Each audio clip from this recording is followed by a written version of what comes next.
Buenos días. Vamos a empezar la sesión de miércoles hablando del servicio de radiología, a cargo de Javier Jaime, que es un años, así que adelante. Bueno, buenos días a todos. Como he dicho, somos Javier Tejedor y Jaime López, director del servicio de radiodiagnóstico. Nuestra sesión de hoy va a tratar sobre el TAC de energía dual y hablaremos sobre escalografía y aplicaciones. Este es el índice que vamos a desarrollar.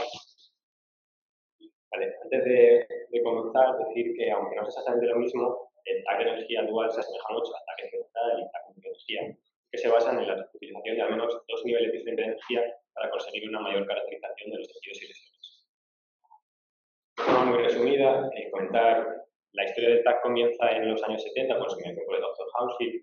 Esta tecnología se basaba en una fuente emisora de rayos X que incidían sobre un material y alcanzan posteriormente el detector. La radiación que alcanza el detector se procesa y se representa mediante imágenes basadas en la atenuación de los tejidos. Los componentes principales del TAC son el tubo y los detectores han evolucionado mucho en los últimos 50 años. En la actualidad el tubo ya es capaz de girar casi 5 veces por segundo alrededor del Gantry y hace años que en este hospital tenemos un equipo con 320 filas de detectores. Esto ha permitido pasar de tardar más de una hora en realizar electrocardiograma en los inicios a en la actualidad poder capturar estructuras tan pequeñas y que están en continuo movimiento como las arterias coronarias, además haciéndolo en la fase de ciclo cardíaco que nosotros elijamos y con este grado de nitidez. Por tanto, mientras que hemos tenido una revolución espectacular en cuanto a la resolución espacial y temporal, cuando hablamos de la caracterización de las estructuras, seguimos teniendo únicamente su relación con el contraste intravenoso y su atenuación para estudiarlas. Y aquí es donde el TAC de energía dual quiere jugar su papel. Para ello, primero debemos conocer que la atenuación no es un dato puro, sino que va a depender de una fórmula compleja en la que las principales variables son el número atómico efectivo, la densidad molecular y la energía efectiva del rayo incidente. Por tanto, la premisa del TAC de energía dual es que al radiar los tejidos con al menos dos niveles de energía diferentes, podemos descomponer la atenuación conociendo además todos los componentes que la componen, obteniendo por tanto mucha mayor información. Y además nos va a permitir extrapolar el comportamiento de las diferentes lesiones con diferentes niveles de energía. Y por último, segmentar materiales específicos, como el yodo, el calcio o el ácido úrico, y poder generar mapas específicos de ellos o eliminarlos de la imagen. Aquí tenemos un gráfico muy sencillo en el que muestra tres materiales diferentes, el calcio, el yodo y el agua. Y vemos cómo muestran diferente nivel de atenuación en función del voltaje con el que los hemos radiado. También está bien que conozcamos que hay diferentes formas de adquirir estos datos. Algunos equipos están basados en la emisión y otros están basados en la detección. El que tenemos en nuestro hospital está basado en la detección. Como particularidad, los equipos basados en la detección siempre adquieren datos espectrales, mientras que los que están basados en la emisión tenemos que elegir a priori si se van a querer adquirir o no. Y bueno, estamos hablando un poco de la tecnología en la que se basa, pero lo importante de estos equipos son los mapas que nos van a generar para tener una mayor información. Estos son los principales, aunque hay más. En primer lugar, las imágenes de media ponderada simplemente es la imagen que obtendríamos con un TAC convencional. Las imágenes virtuales monoenergéticas simulan la obtención del TAC a una energía determinada de fotones, con un amplio espectro, desde 40 a 45 kilovoltios hasta aproximadamente 200. Así, con voltajes más bajos, lo que tenemos es una ponderación mucho mayor de yodo, por tanto va a ser muy útil para la detección de lesiones instrumentales, para la caracterización de tumores hipercartantes y para obtener estudios muy angiográficos en los que se valoren muy bien los casos. En el otro extremo, con voltajes muy altos, lo que obtenemos de beneficio es una reducción de artefactos, sobre todo el endurecimiento del agua, el blooming, y también una reducción de la presencia de CO2. Aquí tenemos un ejemplo de una misma adquisición, un estudio con una misma adquisición, el mismo corte, en el que tenemos dos imágenes virtuales monoenergéticas, una de ellas a 50 kV a la izquierda y otra de 160 a la derecha. Y vemos sobre todo la diferencia que tenemos en la presencia de yodo. Recordemos que esta es una misma adquisición. También podemos generar imágenes de descomposición de materiales. Podemos segmentar, como hemos dicho, materiales como el yodo, el calcio, el ácido úrico y muchos más, y generar mapas específicos de ellos o eliminarlos de la imagen. Este, por ejemplo, es un mapa de densidad de yodo que además nos permite cuantificar la densidad del mismo en diferentes puntos del estudio. En este otro estudio estamos ante un mapa de densidad de ácido úrico que nos permite conocer la composición de esta litiasis en el tracto urinario izquierdo. También podemos obtener imágenes virtuales sin contraste. Esto con estas imágenes lo que se hace es eliminar el contraste del estudio a posteriori. Estas imágenes tienen mucha utilidad porque con relativa frecuencia echamos en falta haber tenido una fase sin contraste y aquí lo podemos obtener a posteriori. Además, ya están empezando a aparecer las primeras validaciones en estudios que nos permiten ahorrarnos de forma deliberada esta fase y obtenerla a posteriori, con el ahorro de la radiación que eso supone. Por último, el mapa Z efectivo es una representación a color del número atómico de los tejidos, así con valores más bajos, en torno a 7, y representados en naranja, que vemos en la grasa, en torno a 8 para el líquido, como vemos en el centro gástrico. Y luego ya en un espectro de azules tenemos sobre todo captaciones viscerales, con más bajito, captaciones viscerales normales, como vemos ahí en el tubo hepático derecho, o la cabeza del páncreas. Luego en azules más oscuros, valores más elevados para captación iconográfica y captación geográfica. También para los, en este estudio lo que llamaba la atención era una captación nodular en la cabeza del páncreas que se delimitaba bien del resto de la glándula y que también se ve en la imagen virtual energética de bajo voltaje, pero que pasaba por alto con facilidad en el estudio convencional, por tanto ayudaba a la detección de esta lesión.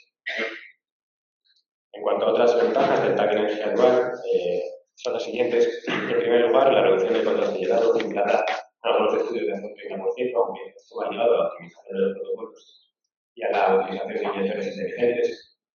En tercer lugar, estudios subóptimos.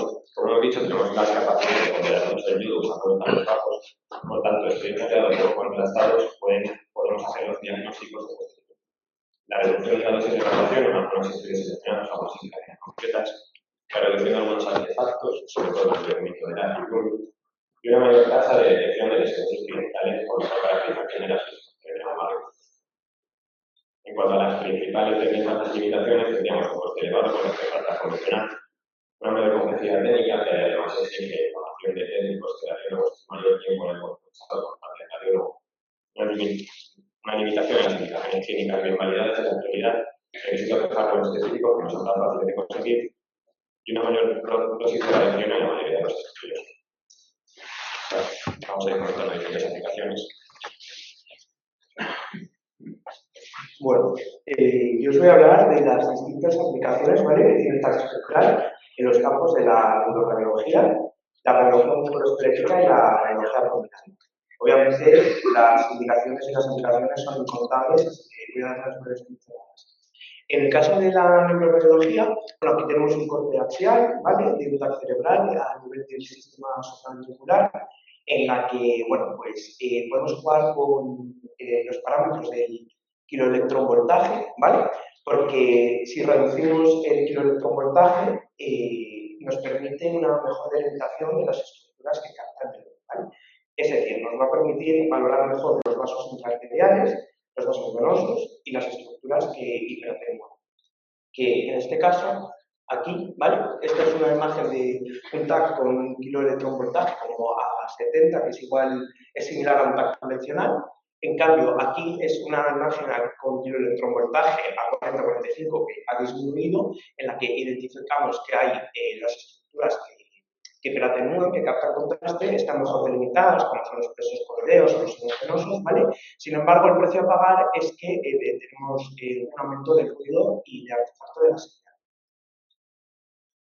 En cambio, otra aplicación en el campo de la neuroradiología es justo lo contrario.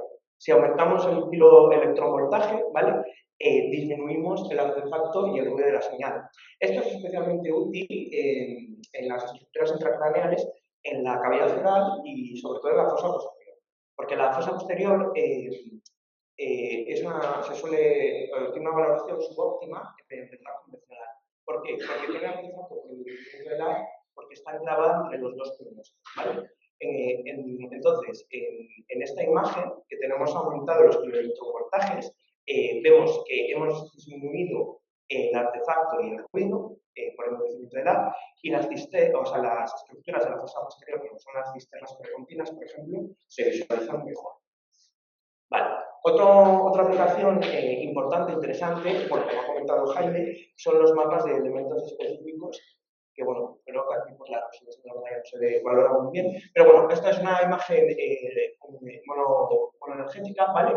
En la que, bueno, pues vemos adecuadamente la diferenciación cortico-subcortical, ¿vale? Las estructuras, y esto es un mapa de yodo, que depende del display que pongamos, es decir, de la gama de colores que empleemos, nos permite valorar mejor las estructuras que captan yodo, como he dicho, pues, por ejemplo, los sonos venosos por los sucesos clínicos. ¿De qué tiene importancia esto? Bueno, pues porque nos permite diferenciar entre el yodo y la hemorragia, ¿vale? Entonces, este es un mapa monológico de yodo, ¿vale? En el que, bueno, se trataba de un paciente que había tenido un ictus en la arteria cerebral medio derecha, que se había sometido a una trombectomía y que en el TAC de control se aprecia esta hiperdensidad en el núcleo ventricular, que tiene un poco de edema y, bueno, ejerce efecto mínimo de masa no corregida, ¿vale? Entonces, en el mapa de yodo, pues vemos que no se visualiza aumento de la densidad. En cambio, en la imagen virtual sin contraste, vemos que se visualiza un aumento de la densidad. Esto se trataba de una hemorragia, era una transformación hemorrágica de un ictus, ¿vale? Otra aplicación es la diferenciación entre la sangre y el calcio. Vale, en este caso era una mujer mayor en la que visualizamos una lesión, ¿vale? Hiperdensidad medular a nivel de la protuberancia. Esto es muy difícil de distinguir a veces si la densidad corresponde a calcio o a sangre. Entonces, empleamos el mapa de calcio, ¿vale? En el que, bueno, pues, se persiste visualizándose la hiperdensidad y, sin embargo, en el mapa de agua, en el que se valora la densidad del agua y, sin embargo, la densidad del calcio, como veis en la calota, por ejemplo, está suprimida, desaparece. Entonces, se trataba de una lesión calcificada, se trataba de un cavernoma de la protuberancia, ¿vale? Otro uso importante del TAC espectral es muy importante la patología isquémica, ¿vale? Aquí tenemos dos cortes axiales a nivel ya de los giros superiores, ¿vale? De las deconvoluciones cerebrales, en la que identificamos, bueno, pues o sea, en la primera imagen corresponde a un kiloelectronvoltaje como de unos 60, que es similar a un TAC convencional habitual, ¿vale? Y, sin embargo, esta es una imagen con el kiloelectronvoltaje disminuido. Entonces, en ambas observamos una hipodensidad parietal posterior izquierda que corresponde a una pérdida de la diferenciación cortical, ¿vale? En territorio frontera y, sin embargo, que es mejor delimitable en este escáner, ¿vale? Y, bueno, finalmente, pues decir que también nos permite para una adecuada valoración de las hemorragias intracraneales, ¿vale? Y decir que, bueno, las pequeñas hemorragias extraxiales son más fácilmente detectables en las imágenes virtuales sin calcio. Y también eso nos permite diferenciar las hemorragias intraxiales y extraxiales del contraste iodado sin tener que repetir el estudio al utilizar la imagen virtual sin contraste y así no aumentar la dosis de radiación. Ahora me explico. Esto es importante y especialmente relevante en los pacientes oncológicos, ¿vale? Porque al final les vamos a someter a muchos estados de control. Entonces, si podemos evitar radiarles 2 veces y de una sola pasada y radiarles una vez, pues esa radiación que les evitamos, ¿vale? Entonces, ejemplo. Tenemos este TAC, ¿vale? A nivel infratentorial, en el que identificamos una hiperdensidad en forma de semiluna, ¿vale? En la convexidad inferior, que corresponde a un hematoma subdural. Pero también tenemos una calcificación del plexo por el dedo, ¿vale? Entonces, en la imagen virtual, sin contraste, sin calcio, ¿vale? Vemos que se delimita mejor porque aquí está un poco artefactada, ¿vale? La hemorragia, ¿vale? En cambio, en la imagen virtual con calcio, vemos que se anula esa densidad y, sin embargo, persiste la imagen cálcica. Entonces, eso nos permite diferenciar adecuadamente una de otra. Vale, pasamos al siguiente bloque, que es las aplicaciones de la patología musculoesquelética. Bueno, la principal indicación y la más empleada es la gota, que, como todos sabéis, es un desagüe metabólico causado por la hiperglucemia, en el que se produce un depósito de cristales de urato monosódico, ¿vale? Esto puede desembocar en una artritis gotosa y, si no se trata correctamente, en una gota facial. La prevalencia estimada en España es en torno a un 2,5%, y, bueno, el pilar diagnóstico se basa en la visualización de los depósitos de cristal de urato monosódico, ¿vale? En la última década, espectral está integrada en la práctica clínica, tanto en el diagnóstico como en el seguimiento, a nivel que ha sido incorporado en los criterios de la Alianza Europea de Asociaciones Reumatológicas, ¿vale? Entonces, bueno, pues aquí tenemos una radiografía, una ecografía y un TAC espectral, en la que, como os digo, tanto el TAC dual como la ecografía son criterios diagnósticos de de la gota, ¿vale? En la ecografía lo que más valora es el signo del doble contorno, en el que, bueno, pues se ve depósitos de cristales de urato monosódico en las superficies articulares, ¿vale? Y, bueno, pues en el actual, como lo voy a explicar ahora, la presencia de cristales, ¿vale? La gota es la aplicación más conocida y validada, tiene una sensibilidad cercana al 95% y, bueno, pues se trata de caracterizar y exaltar los depósitos de cristales. Esto se puede realizar en la descomposición en dos materiales, en ácido úrico o en calcio, o incluso en tres, ácido úrico, calcio y partes de, ¿vale? Entonces, bueno, un caso, tenemos un hombre de 86 años que tiene un nódulo en el dorso de pie de la revolución que no tiene derrame para la aspiración, ¿vale? Entonces, bueno, la primera imagen la articulación del tobillo, ¿vale? Como una imagen convencional. Y aquí ya tenemos la imagen de descomposición de los tres materiales, en el que vemos que en verde está el urato monosódico, en calcio, o en rosa, perdón, que es el calcio, que suele estar más presente, bueno, pues como en las corticales o en las trabéculas, y luego en azul todo aquello que tiene que estar mayor a las partes blancas, ¿vale?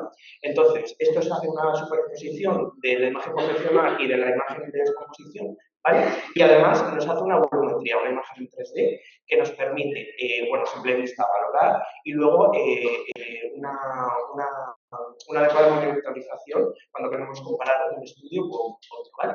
Entonces, la gota a los pacientes es útil en pacientes con diagnósticos establecidos, tiene mucha sensibilidad y especificidad, aunque también es útil en pacientes que no tienen diagnóstico previo y tienen una tractosis negativa, ¿vale? En actual, han demostrado que llegó a identificar depósitos hasta el 50% en pacientes que tienen un líquido sinovial negativo. Y, bueno, como he explicado de la volumetría, que, bueno, nos permite una evaluación cuantitativa de los depósitos totales, ¿vale? Las ventajas que tiene, bueno, porque es un poco de derrame, en depósitos difíciles de explorar, como pues es la columna vertebral, la cadera, en depósitos extraarticulares, ¿vale?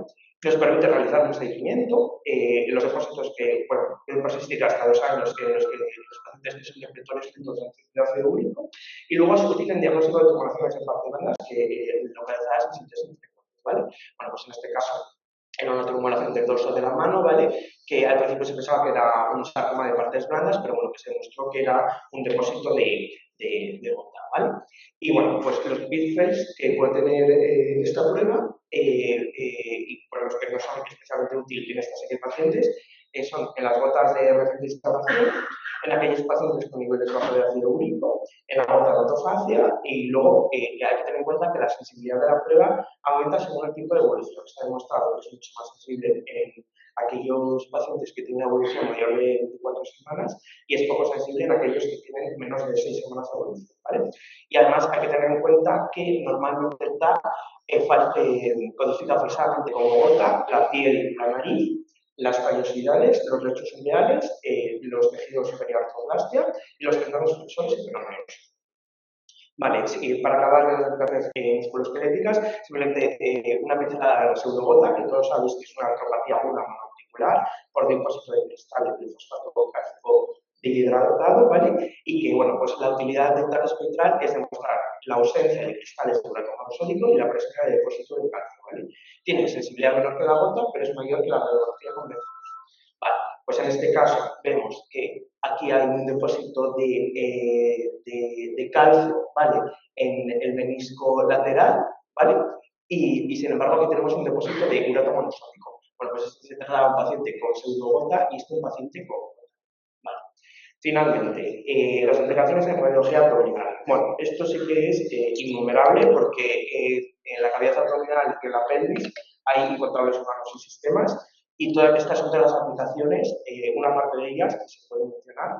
Sí, yo simplemente voy a hablar de las aplicaciones pancreatobiliares en dos pinceladas, ¿vale? Bueno, aquí tenemos una imagen en un TAC convencional, ¿vale? En la que se identifica una lesión focal en la cabeza del páncreas, que es mucho mejor caracterizable en el mapa monoenergético, ¿vale? Con 40 kiloelectronvoltios. Esta lesión se confirmó en el resto de mapas, ¿vale? Esta es una lesión, o sea, un mapa con 50 electronvoltios, 70 el mapa de yodo, el mapa Z-activo. Todas estas lesiones se confirmaron en el PET-TAC, que demostró que era un un tumor neuroendocrino bien diferenciado grado 2. ¿Y qué pone esto de manifiesto? Bueno, pone de manifiesto que las lesiones pancreáticas, especialmente las intravasculares, son mejor caracterizables en los mapas que tienen un menor piloelectrovoltaje, ¿vale? Bueno, las aplicaciones en las lesiones pancreáticas, pues claro, hay que tener en cuenta que favorecen el diagnóstico de tumores hiper e hipovasculares a bajas energías, como he dicho, y en aquellos tumores que son isodensos, incluso también de pequeño tamaño, menores a 5 milímetros. Ayudan a una mejor identificación y identificación del tumor primario, producen una mejor valoración de la infiltración de las estructuras anatómicas circundantes, sobre todo vasculares, que esto es importante para la identificación de las neoplasias pancreáticas, y luego favorece el diagnóstico diferencial de aquellas lesiones sólidas metaquísticas, como los tumores mucinosos intrapancreáticos, ¿vale? Además, si aumentamos, como expliqué al principio, los kiloelectronvoltios, reduce los artefactos por clips quirúrgicos y las prótesis biliares, ¿vale? Bueno, pues aquí tenemos otra lesión pancreática, ¿vale? Que era difícilmente caracterizable en el TAC convencional y que en el mapa monoenergético de bajo kiloelectrovoltaje y con el mapa de yodo, bueno, pues vemos cómo afecta a las estructuras vasculares, ¿vale? Este era otro caso, ¿vale? Esto es, bueno, pues identificamos un aumento de tamaño del cuerpo pancreático, ¿vale? Con pérdida del patrón nacional y de su estructuración hispánica. Es una pancreatitis aguda necrotizante, ¿vale? En la que se intercalan áreas hiperdensas con hipertensas. Bueno, pues aquí tenemos varios mapas, la imagen convencional, el mapa de bajo kiloelectronvoltaje, el mapa citoafectivo y el mapa de yodo. ¿De qué nos sirve todo esto? Pues nos sirve para caracterizar adecuadamente las áreas necróticas de la pancreatitis necrotizante, porque nos permite diferenciar la adecuada atenuación que tiene el parénquima sano del parénquima enfermo, nos permite caracterizar mejor las áreas necróticas y además también nos permite valorar las posibles complicaciones vasculares que puede la pancreatitis, como sabéis, que puede ser las trombosis o las pacientes microorganismos. Nada, del hígado, una pincelada. Este era un paciente con oncológico con metástasis hepáticas, ¿vale? Que había realizado una importante estatosis secundaria al tratamiento quimioterápico, en el que, bueno, pues aquí veis que se delimita malamente una lesión en la parte caudal del lóbulo hepático derecho y que, sin embargo, una vez más, bueno, la imagen de las 60 kiloelectronvoltajes es similar a la imagen del TAC convencional. Una vez más, al reducir el kiloelectronvoltaje, vemos que se delimita mejor esta lesión. Entonces, en los pacientes con estatosis, el uso de los mapas inmunoenergéticos a baja energía o mapas de yodo permiten conseguir un mayor contraste entre la lesión y el tejido circundante, ¿vale? Además, también mejora la delimitación con los vasos, que no solo influye para valorar una posible infiltración, sino también que es importante en los estudios geográficos como el que se puede realizar en el pretrasplante, ¿vale? Y también, bueno, pues ayudan a aquellos diagnósticos que han un resultado subóptimos, como aquellos que tienen problemas con el contraste o la adquisición de las cosas. Y nada, para acabar simplemente, bueno, pues decir que este es un paciente que identificamos la vesícula biliar, ¿vale? En esta imagen de TAC convencional, que ya en esta imagen monoenergética de bajo kiloelectronvoltaje vemos que presenta ahí como una diferencia de densidad que se confirma en el mapa Z efectivo, ¿vale? Y que, bueno, pues correspondía con una colelitiasis. Entonces, esta colelitiasis había sido diagnosticada previamente en un anexo de abdomen que tenía, y es importante porque la colelitiasis al final es un factor de riesgo establecido para el desarrollo de carcinoma vesicular, sobre todo si excede los 3 centímetros de tamaño, ¿vale? La detección de las litiasis no calcificadas asintomáticas puede disminuir este riesgo, así como el de complicaciones agudas.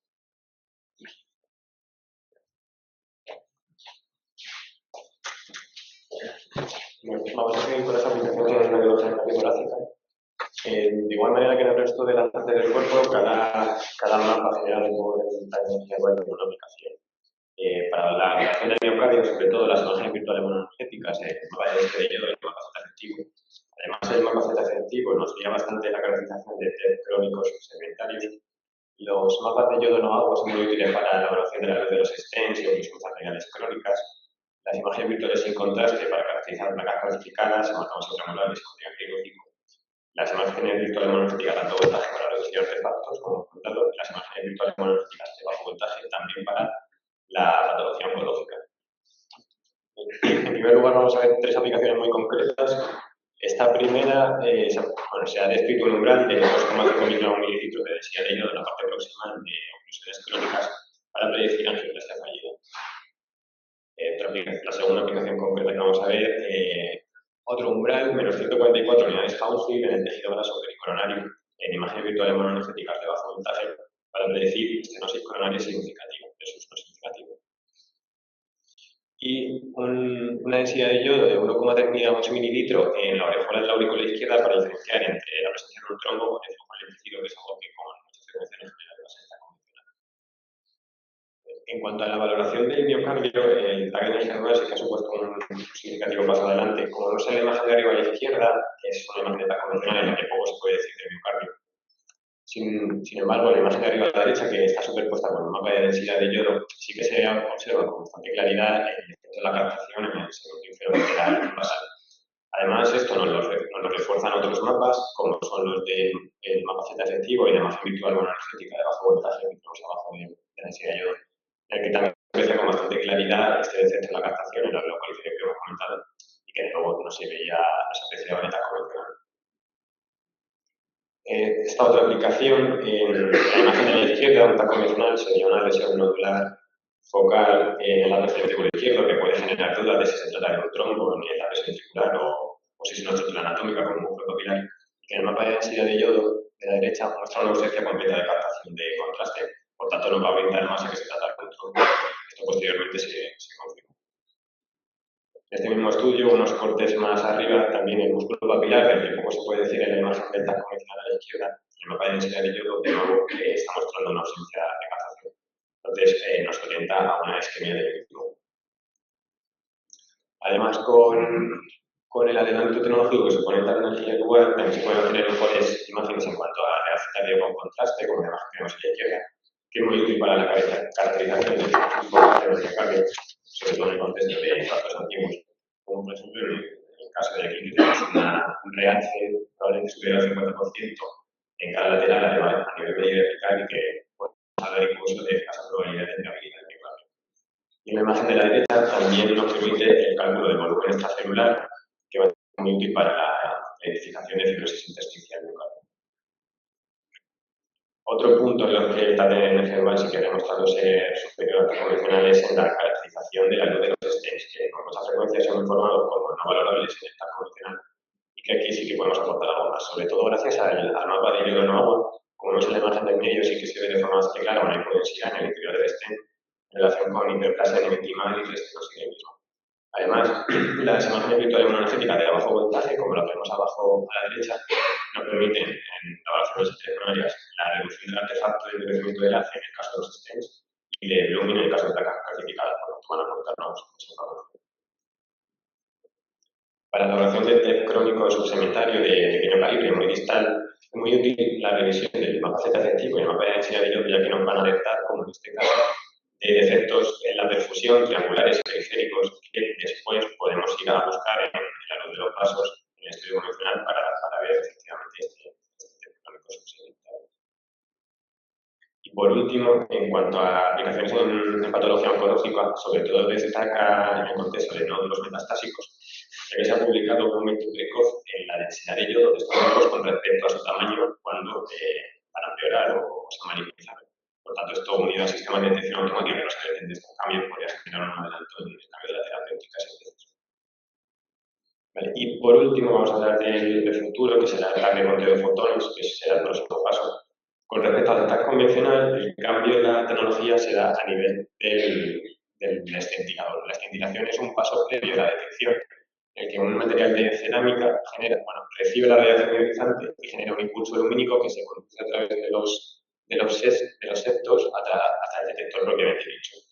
En el TAC de conteo de fotones quitamos este proceso de escintilación y lo sustituimos por un material semiconductor, que es el punto de cadmio, que es capaz de conducir cada fotón propiamente dicho hasta el detector y que además nos ha permitido eliminar los septos de lo que hablábamos. Estos septos son agujeros ciegos que en sí no reciben información, por tanto nos permiten aumentar las resoluciones espaciales. Entonces, como principales ventajas que tendrá el TAC de conteo de fotones están en el aumento de la resolución espacial, porque hemos eliminado todos estos septos que eran agujeros ciegos, una sensibilidad especial intrínseca por su capacidad para conducir cada fotón de forma individual, la eliminación del ruido electrónico, que mejorará un poco la calidad de la imagen, y la contribución igualitaria de la energía, que ahora veremos en qué consiste. Pero bueno, como algunos ejemplos de imágenes de alta recorte de fotones, tenemos esto de aquí, un TAC pulmonar, en el que se puede limitar perfectamente las fisuras, incluso la pared de la vía aérea subsegmentaria, un TAC de muñeca en el que con mucha patología degenerativa se puede seguir perfectamente la cortical y encima con un detalle mayor a lo habitual la anatomía. Sobre todo destaca la elaboración de los stems, que estas imágenes serían bastante impensables con TAC convencionales y podemos limitar la luz a la perfección. Esta imagen como ejemplo de cierta eliminación en el ruido electrónico, la imagen de la izquierda sería un detector convencional y la de la derecha un TAC de conteo de fotones, y la contribución igualitaria de la energía. Esto hace referencia a que los fotones de baja energía son los que aportan más información a la imagen, pero los detectores convencionales son proporcionalmente los que menos alcanzan el detector. O sea, entonces, en el TAC de fotones aumentamos el peso relativo de los fotones de baja energía y esto nos va a permitir imágenes más contrastadas en cuanto a la radiación y una menor necesidad de contrastación. Y bueno, como conclusiones, bueno, aparte de todas las aplicaciones que hemos ido comentando, pero no vamos a repetir, decir que la energía base va a ser utilización de algunos dos niveles de energía diferentes para obtener una mayor información de las anatómicas y lesiones, que lo va a hacer a través de la generación de diferentes mapas, por y algunos más, que es, a día de hoy, sí que supone un paso adelante en el mundo del TAC, pero no es un cambio de paradigma y está dejando de ser, que sí que se han descrito muchas aplicaciones teóricas, pero que falta validación científica de la mayoría de ellas, y sobre todo implementación en la práctica clínica. Y que, bueno, el TAC de conteo de fotones será el futuro, aunque en España creo que actualmente hay solo 2 equipos en clínicas privadas, pero será el futuro por su capacidad especial intrínseca y una mayor resolución. Bueno, muchas gracias. A favor de nosotros.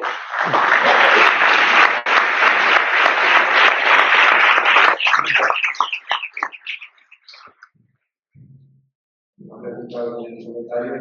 Pues,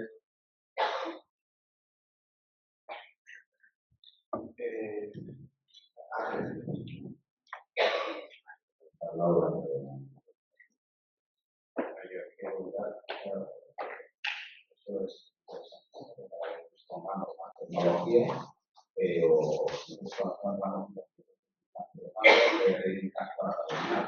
la elección de utilizar esta tecnología, la tomáis vosotros cuando veis la indicación para de la prueba, o claro, yo no sé si me vas a dar toda la información que quiero con un TAC convencional o vas a necesitar un TAC con esta tecnología. Y que a veces es más difícil hablar entre profesionales como para pedir ayuda o de aquí sería mejor hacer este tipo de TAC o es que otra prueba. Aquí te llega la prueba y cómo decides si hacer un TAC espectral o un TAC convencional. Es que profesional. A ver, o sea, hay que tener en cuenta que ahora mismo esto está en fase inicial y que contando los equipos periféricos, a lo mejor tenemos 7 equipos de TAC, solo uno tiene esta tecnología, la disponibilidad de entrada que decía. Luego, en función de nosotros, si queremos las peticiones y en función de la consideración de si va a aportar más o no, nosotros podemos elegir hacerlo en este equipo, pero no siempre vamos a tener la posibilidad tampoco porque no hay tanta disponibilidad. Como si hablamos de peticiones de resonancia, que la disponibilidad a día de hoy, contando que creamos que esta tecnología sí que nos pone la diferencia, ya es limitada. Entonces, de entrada no es tan fácil. Vamos, pues digo lo mismo, que al final nosotros como radiólogos, esto no solo en el caso concreto que nos pregunta, sino ya en la docencia o en cualquier estudio que nos pedís, lógicamente entendemos, estudiamos el motivo de petición, pero bueno, nosotros también jugamos, ¿no? Con que la petición que nos estés pidiendo, intentar realizar el estudio más adecuado, porque a lo mejor nos piden un estudio concreto y que nos piden más pregunta. Y a lo mejor para valorar la patología que nos están viendo, pues lo ideal es hacer una resonancia, ¿sabes? Entonces nosotros, bueno, pues jugamos un poco con eso. Pero lo uno creo que ha dicho Jaime, en condiciones ideales, en el que tuviésemos muchos equipos de tecnología con esta tecnología, pues habría bastante facilidad para decir, oye, pues mira, directamente te hago el dictamen. Pero bueno, las circunstancias son las que son, ahora mismo de todos los equipos solo tenemos uno, entonces en la práctica es ahora mismo complicado pues intentar ¿no? Como aplicar eso. Yo creo que esto irá evolucionando y según bueno, pues, vaya aumentando la dotación y los equipos que vayamos adquiriendo, cada vez será más fácil, ¿no? Para nosotros, bueno, pues, ir enfocando las peticiones a la grabación más adecuada. Pero bueno, que ahora nos entiende la gente, así que no hay problema por nuestra parte de que nos contéis vuestras inquietudes o lo que penséis que puede ser mejor para la nación. Y el ingeniero de neurología, pero la resonancia es más lenta, efectivamente. He entendido que en algunos casos esta tecnología puede sustituir a una resonancia a la hora de diferenciar bien los dispositivos. No, o sea, a ver, sí y no. O sea, al final, el TAC, o sea, la patología cerebral, normalmente la resonancia siempre va a ser bastante superior al escáner, porque en la resonancia tenemos distintas secuencias, pues la difusión, el eco de gradiente, que nos permite valorar muchas cosas que a simple vista por tanto no podemos valorar. El TAC lo que nos permite y la utilidad que tiene en el diagnóstico de la patología cerebral suele ser la rapidez. Eso es más fácil realizar un estudio de planta ingresado en un paciente mortal que te va a descartar organicidad y te va a descartar causas importantes estructurales de patología cerebral. En cambio, ya la resonancia te sirve pues, más para afiliar adecuadamente, para caracterizar mejor lo que le pasa. Entonces, digamos que la evolución del TAC espectral está potenciando las herramientas que ya teníamos para, pues eso, para, con lo que teníamos, mejorar la visualización de por ejemplo, de la pérdida de la distribución de cuerpo cerebral, las lesiones isquémicas o las hemorragias, pero bueno, en ningún caso va a superar a la resonancia magnética, que es una prueba más idónea. Pero dentro de que tenemos que usar el cerebral, bueno, pues no potenciar lo que ya tenemos para caracterizar mejor los hallazgos que encontramos.